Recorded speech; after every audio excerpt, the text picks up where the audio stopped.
আসসালামু আলাইকুম ওয়া রাহমাতুল্লাহ। দর্শক, ভিডিওর শুরুতেই আপনাদের কাছে আমি একটি প্রশ্ন রাখব। সেই প্রশ্নের উত্তর এখনই আপনি কমেন্ট বক্সে দিয়ে যাবেন।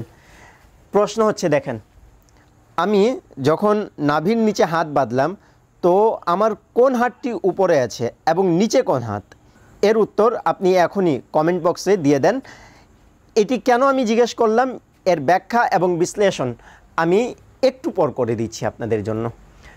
সর্বপ্রথম বলেন, এই ব্যক্তিটি কে? চিনেন অবশ্যই। আচ্ছা, এটি কে? চিনেন? হ্যাঁ, অবশ্যই চিনেন। আমার কাছে দুটি কিন্তু একই, বস্তু বলেন ব্যক্তি বলেন, এরা দুজনেই এক। কেন? এখন ভিডিও শুরু করব আমি। ভিডিও দেখেন, ভিডিও দেখে আপনি নিজেই ফাইসলা করেন, নিজেই আপনি এই বিষয়ে বলবেন যে আসলে আমার কথা ঠিক কি না। আজকের ভিডিও কিন্তু খুব হাস্যকর ভিডিও। চলেন শুরু করা যাক। যারা নাভির নিচে হাত বাঁধে এইভাবে ধরে তো নাকি?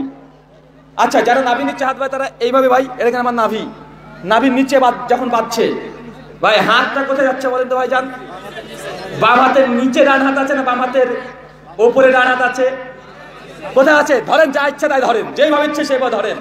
যদি নাভির নিচে বাঁধতে চান তো বাম হাতের উপরে ডান হাত আছে না বাম হাতের নিচে ডান হাত? বাম হাতের নিচে। হাদিস কি আছে?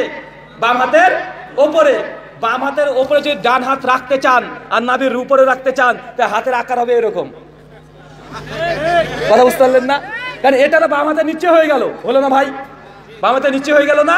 কিন্তু আপনি যখন বাম হাতের উপরে ডান হাত রাখবেন, ভাই দেখেন কোনো কষ্ট আছে? মানে এই বুখারীর এই হাদিস থেকে প্রমাণিত।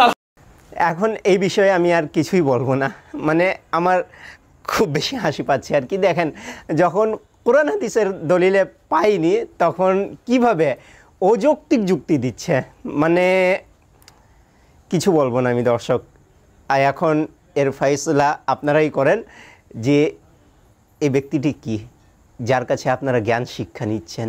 এই ব্যক্তি কত বড় টাইপের